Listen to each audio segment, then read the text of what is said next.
dear Frodo.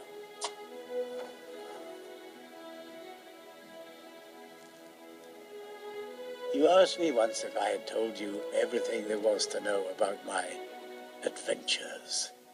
And while I can honestly say I have told you the truth, I may not have told you all of it.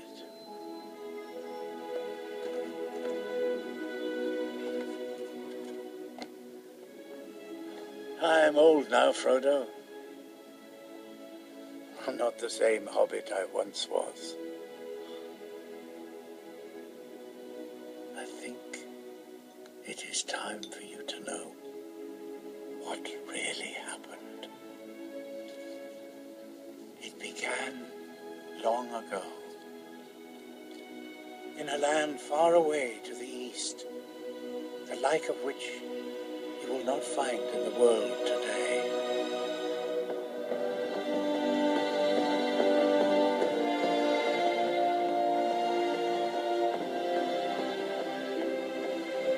There was the city of Dale, its markets known far and wide, full of the bounties of vine and vale, peaceful and prosperous. For this city lay before the doors of the greatest kingdom in Middle-earth, Erebor, stronghold of Thrall, king under the mountain, mightiest of the dwarf lords. Thrall ruled with utter surety, never doubting his house would endure, for his line lay secure in the lives of his son and grandson. Ah, Frodo, Erebor. Built deep within the mountain itself, the beauty of this fortress city was legend. Its wealth lay in the earth, in precious gems hewn from rock, and in great seams of gold, running like rivers through stone. The skill of the dwarves was unequaled, fashioning objects of great beauty out of diamond, emerald, ruby, and sapphire. Ever they delved deeper down into the dark, and that is where they found it.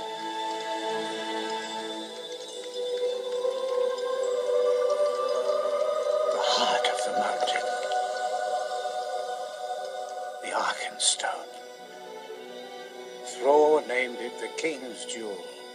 He took it as a sign that his right to rule was divine. All would pay homage to him, even the great elven king, Thranduil. But the years of peace and plenty were not to last. Slowly the days turned sour, and the watchful nights closed in.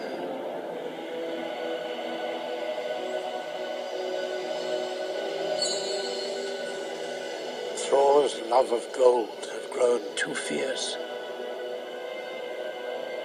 A sickness had begun to grow within him. It was a sickness of the mind. And where sickness thrives, bad things will follow.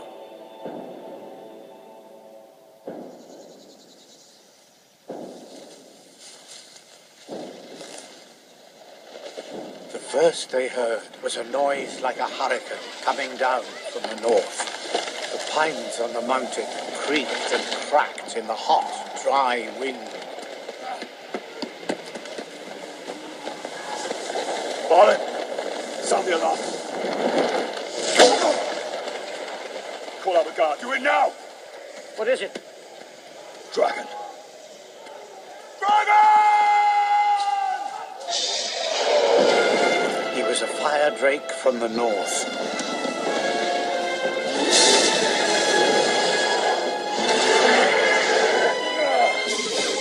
Smaug had come.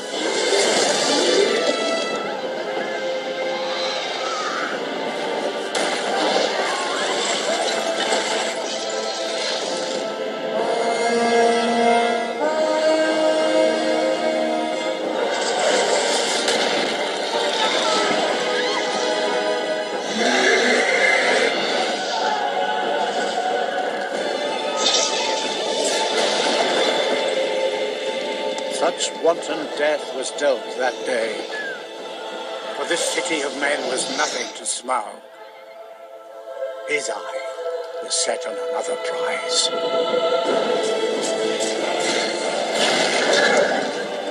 For dragons covered gold with a dark and fierce desire.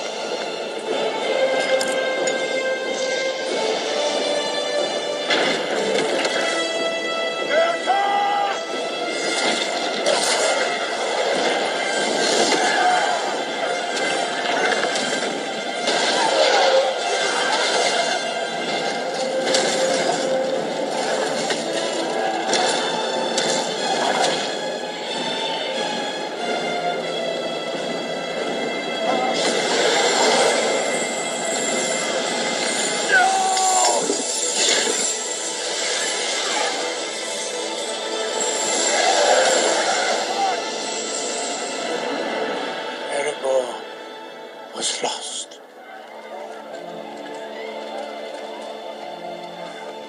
For a dragon will guard his plunder as long as he lives.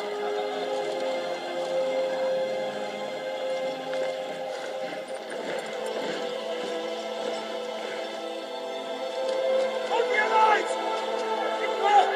Help us!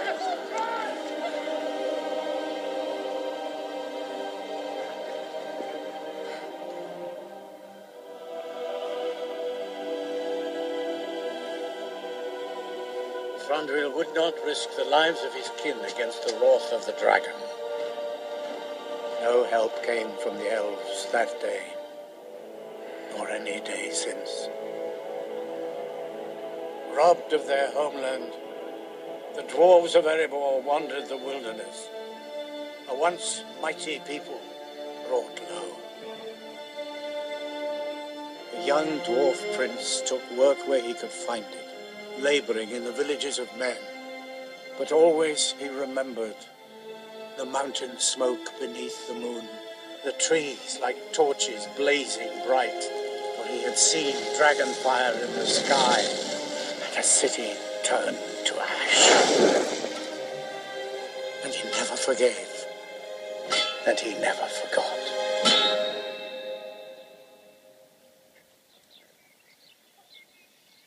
That, my dear Frodo, is where I come in. For quite by chance, and the will of a wizard, fate decided I would become part of this tale. It began as you might expect. In a hole in the ground, there lived a hobbit. Not a nasty, dirty, wet hole full of worms and oozy smells. This was a hobbit hole. And that means good food, a warm hearth, and all the comforts of home.